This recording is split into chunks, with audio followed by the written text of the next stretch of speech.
नमस्कार, मैं हूं श्रद्धा। आप देख रहे न्यूज 18 मध्य प्रदेश छत्तीसगढ़। मध्य प्रदेश में विधानसभा उपचुनाव का शोर अपने चरम पर पहुंच गया है।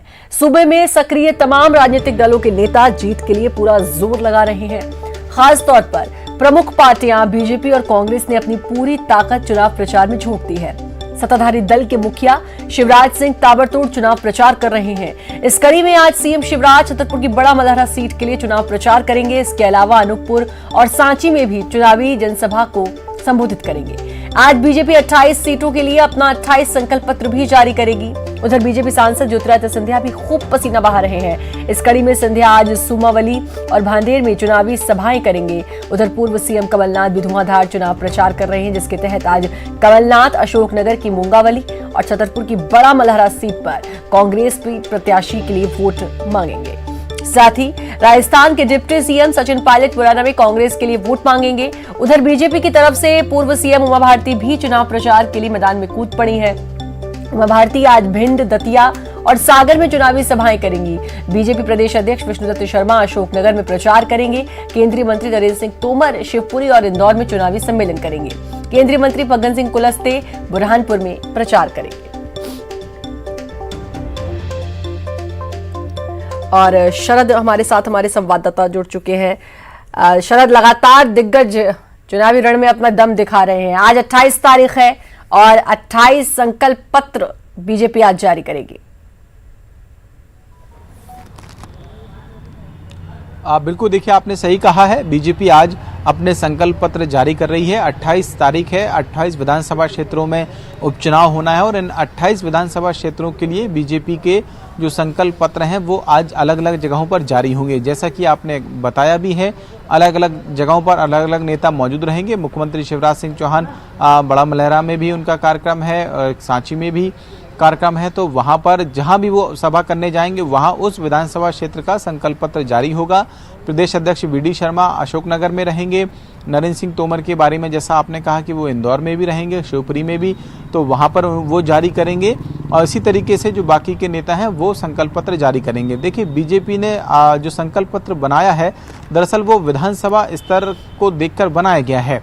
वहाँ के जो स्थानीय मुद्दे हैं उनको लेकर उनमें प्रमुखता से बातें शामिल की गई हैं और वहाँ के लिए पार्टी का क्या विजन है, ये बातें संकल्प पत्र में शामिल की गई हैं। हालांकि एक सवाल कल कांग्रेस की ओर से ये ज़रूर उठाया गया था कि संकल्प पत्र में भी तस्वीर नहीं है ज्योतिरादित्य सिंधिया की। इससे पहले जो बीजेपी के पोस्टर्स भी आ रहे हैं उनसे भी सिंधिया की तस्वीर नजर आती है। तो इस पर बीजेपी के जो प्रदेश अध्यक्ष हैं वीडी शर्मा, उन्होंने कल ही जवाब दिया था और ये कहा था कि बीजेपी में एक डेकोरम है, एक व्यवस्था है जिसके तहत मुख्यमंत्री और प्रदेश अध्यक्ष का ही फोटो लगता है। सिर्फ सिंधिया ही नहीं, नरेंद्र सिंह तोमर, कैलाश विजयवर्गीय, उमा भारती जैसे बड़े नेताओं की भी तस्वीर उसमें नहीं है, क्योंकि यहाँ एक व्यवस्था है। तो इस तरीके की बातें भी संकल्प पत्र को लेकर चल रही हैं। लेकिन कुल मिलाकर आज 28 तारीख है और 28 विधानसभा क्षेत्रों के लिए बीजेपी का संकल्प पत्र जारी हो रहा है।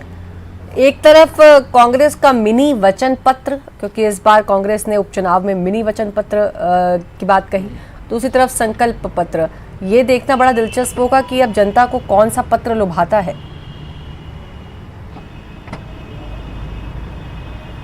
बिल्कुल, बड़ी दिलचस्प बात कही है श्रद्धा आपने।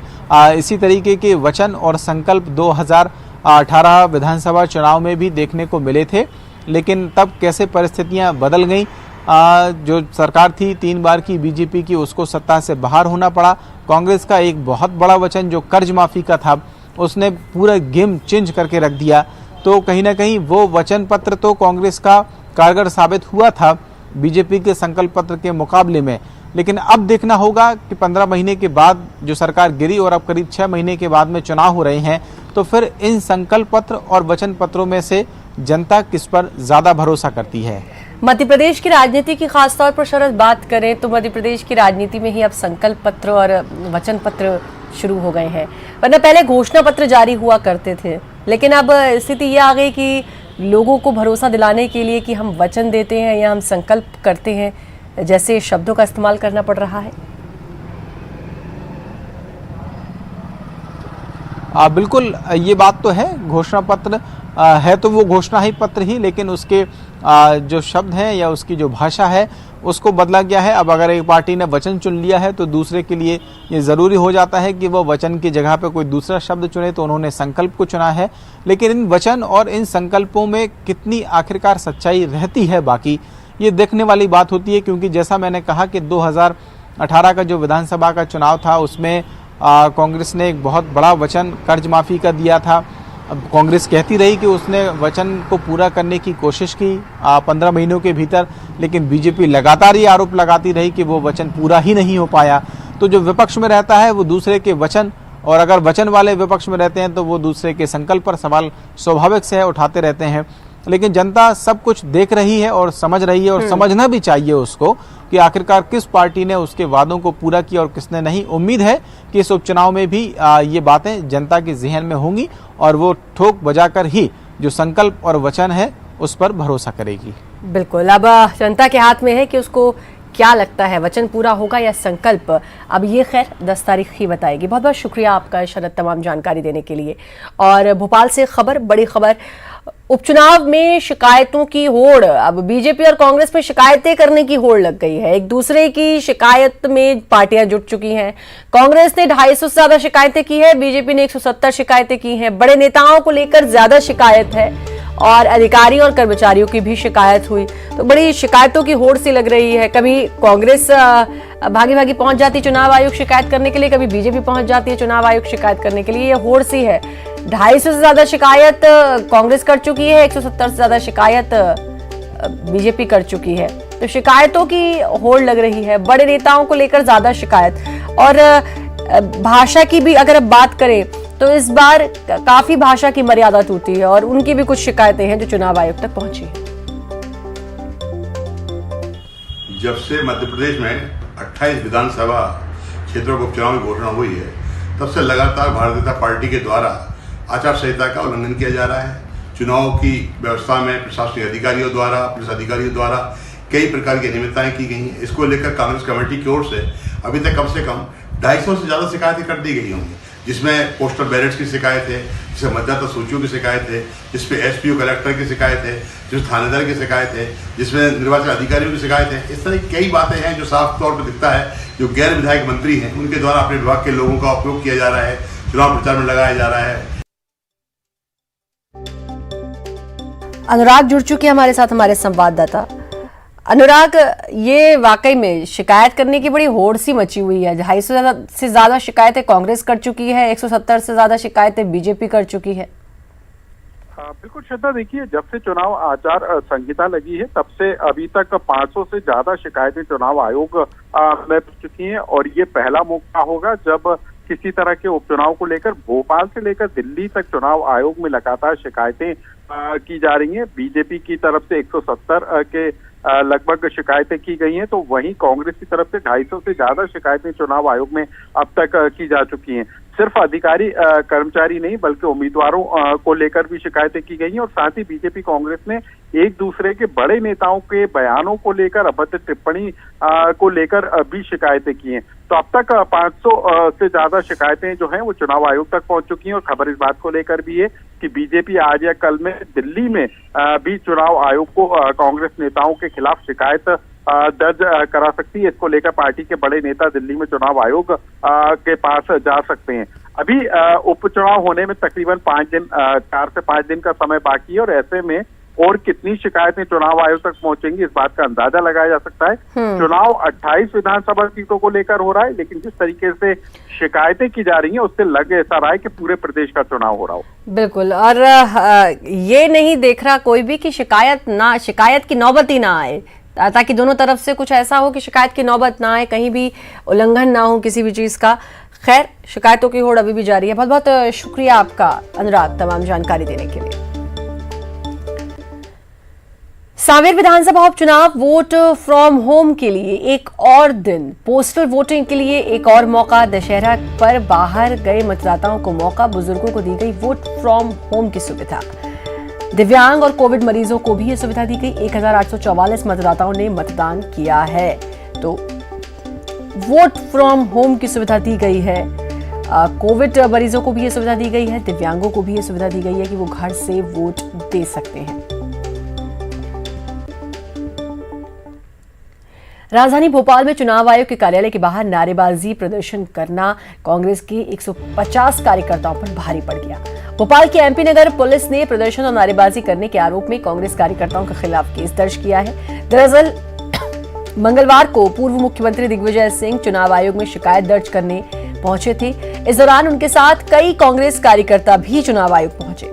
चुनाव आयोग पहुंचते ही कार्यकर्ताओं ने दिग्विजय सिंह के सामने ही जमकर नारेबाजी शुरू कर दी। इतना ही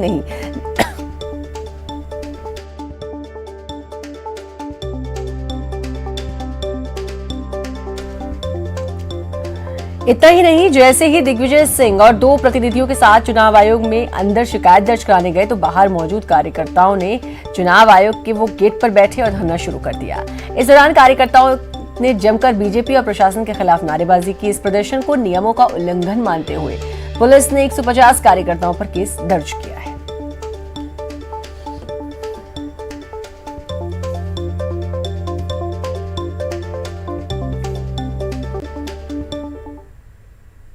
सांवेर के चंद्रावतीगंज में झांसी की रानी लक्ष्मीबाई बनकर पहुंची लड़कियों को लेकर बीजेपी ने चुनाव आयोग में शिकायत की है।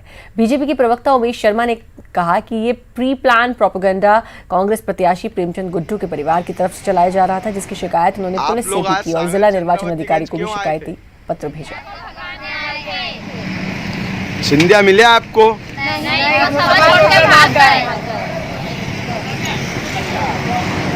आप लोग आज सांवेर चंद्रावतीगंज क्यों आए थे? सिंधिया को भगाने आए थे। सिंधिया मिले आपको? नहीं, वो सभा छोड़ के भाग गए। आप लोग आज सांवेर चंद्रावतीगंज क्यों आए थे? सिंधिया को भगाने आए थे। सिंधिया मिले आपको? नहीं, वो सभा छोड़ के भाग गए। आप लोग आज सांवेर कक्षा 7वीं, कक्षा 8वीं और कक्षा 9वीं की औसतन 14 साल की बच्चियों को इंदौर से ले जाया गया और झांसी की रानी की फैंसी ड्रेस पहनाकर खड़ा करवाया गया और दुर्भावनापूर्वक अपमानजनक बयानबाजी ज्योतिरादित्य सिंधिया जी और उनके परिवार को लेकर की गई। ऐतिहासिक संदर्भों को तोड़ मरोड़ कर प्रस्तुत करा गया।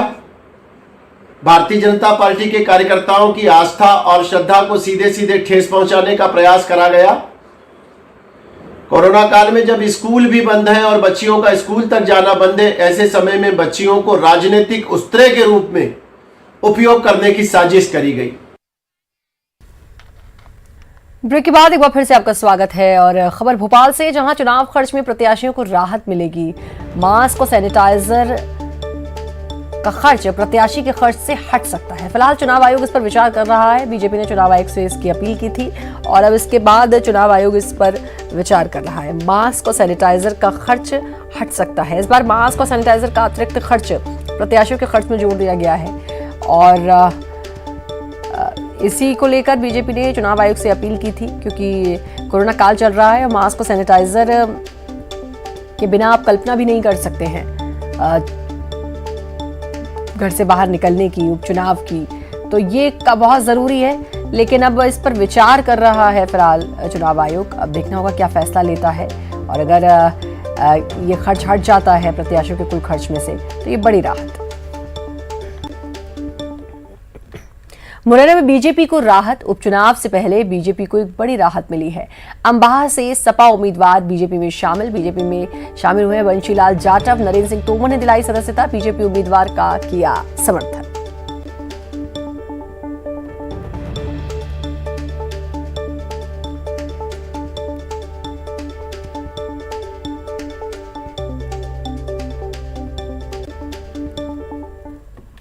सांवेर विधानसभा सीट पर उपचुनाव से पहले वीडियो वॉर शुरू हो गया है। बीजेपी की तरफ से एक वीडियो जारी कर कांग्रेस पर जमकर निशाना साधा गया है। इस वीडियो में सिंधिया को युधिष्ठिर और कमलनाथ को धृतराष्ट्र बताया गया है और बीजेपी उम्मीदवार तुलसी सिलावट को अर्जुन बताया गया है।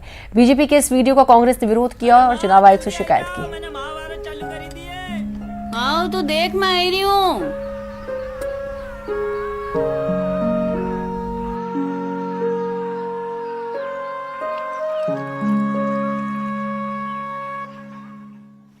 समाज तुम में नहीं है पार्थ, तुम समाज में हो।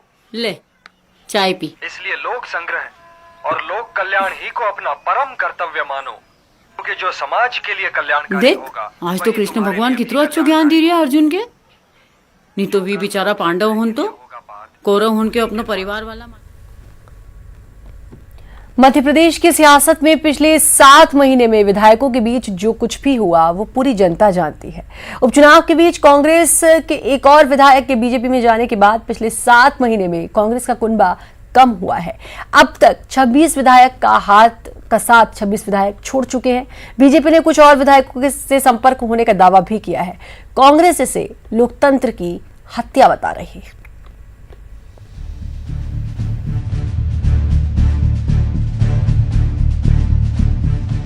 उपचुनाव के बीच कांग्रेस के एक और विधायक के बीजेपी में शामिल होने के बाद बीजेपी नेताओं का दावा है कि अभी भी कांग्रेस के कुछ और विधायक संपर्क में हैं।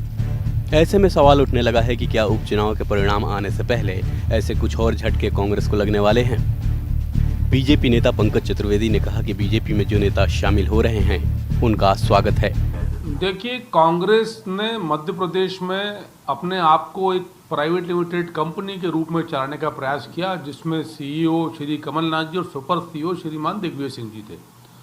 और इन दोनों ने मध्य प्रदेश में कांग्रेस पार्टी संगठन को और सरकार को दलाली, भ्रष्टाचार, लूट खसोट का अड्डा बनाया। इसलिए वो लोग जो मान सम्मान स्वाभिमान के लिए, ईमानदारी, नैतिकता के लिए संघर्ष रखते, उन्होंने कांग्रेस पार्टी को त्याग दिया। और कमलनाथ जी और दिग्विजय सिंह जी दोष भारतीय जनता पार्टी को देते हैं। ये छोटे मियाँ बड़े मियाँ ने मध्य प्रदेश में कांग्रेस का बंटाधार कर दिया। कांग्रेस लगातार बीजेपी पर खरीद फरोख्त का आरोप लगा रही है। कांग्रेस नेता जेपी धनोपिया का कहना है कि यदि बीजेपी को इसी तरीके से विधायकों की खरीद फरोख्त करनी है तो फिर वह उपचुनाव क्यों करा रही है। मध्य प्रदेश से भारतीय जनता पार्टी ने सारे नैतिकता के मूल्यों को ताक पर रख दिया है। मध्य प्रदेश के अंदर लोकतंत्र की हत्या करने का कृत्य उन्होंने किया है जो पूरे देश में कहीं नहीं हुआ। 22 एमएलए एक साथ खरीद लिए हैं। तब ये इस नैतिकता के ऊपर आ गए हैं। ये लोग कुर्सी के लिए कुछ भी करेंगे, कुर्सी चाहिए, तो ऐसे लोगों से क्या हो सकता है। अभी भी ना 2 दिन पहले एक एमएलए को खरीदने की कोशिश की, खरीद लिया, और अभी बता रहे और भी खरीदने वाले हैं, तो खरीदिए। इस देश में अगर प्रजातंत्र को बिकना ही है तो आने वाला समय जो युवा पीढ़ी है वो आपको जवाब देगी। और प्रजातंत्र के निश्चित ऐसे परिणाम होंगे कि भारतीय जनता पार्टी जैसी लोग जो बेईमान भ्रष्टाचारी विश्वास करती है इतनी कलंकित होगी कि लोग इसको देखना और वोट देना पसंद नहीं करें। बीजेपी इस ओर इशारा कर रही है कि कांग्रेस के कुछ और विधायक उनकी पार्टी में शामिल होंगे।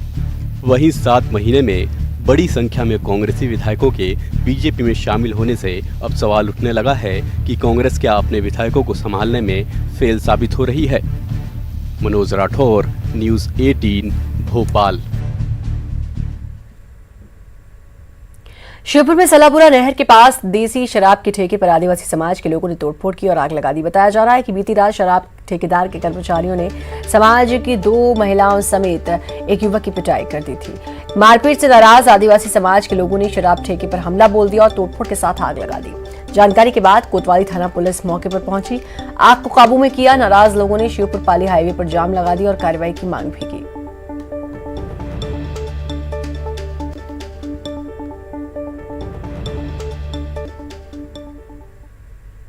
मुरैना में आचार्य प्रमोद कृष्णम ने चुनाव प्रचार के दौरान विवादित बयान दे डाला। उन्होंने सीएम शिवराज के खिलाफ अपशब्द कहे। दरअसल प्रमोद कृष्णम जौरा विधानसभा क्षेत्र में कांग्रेस उम्मीदवार के पक्ष में चुनाव प्रचार करने आए थे।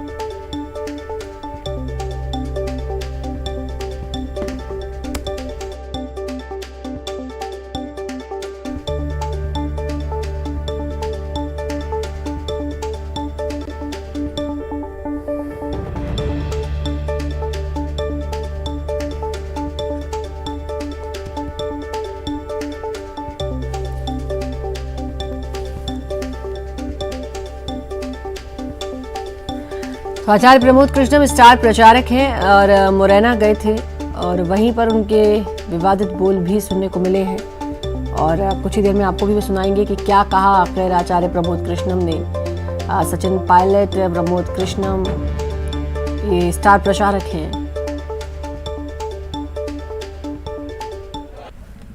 3 तरह के मामाओं का जिक्र है। त्रेता युग में पहला मामा हुआ मारीच, जिसने सीता माता के हरण के लिए प्रपंच रचा था। त्रेता युग में हुआ मारीच। द्वापर के प्रारंभ में हुआ कंस मामा, जिसने अपनी सगी बहन देवकी के तमाम बच्चों का वध इसलिए किया कि उसकी कुर्सी सलामत रहे। और तीसरा मामा हुआ महाभारत के दौर में शकुनी, जिसने छल और प्रपंच से पांडवों को बर्बाद करने का षड्यंत्र रचा था। लेकिन आज चौरा की पवित्र भूमि को नमन करते हुए, पवित्र मंच को प्रणाम करते हुए, चंबल की माटी को माथे पे लगाते हुए यह ऐलान के साथ कहना चाहता हूं कि अगर इन तीनों प्रपंची मामाओं को मिला दिया जाए तो एक मामा बनता है शिवराज।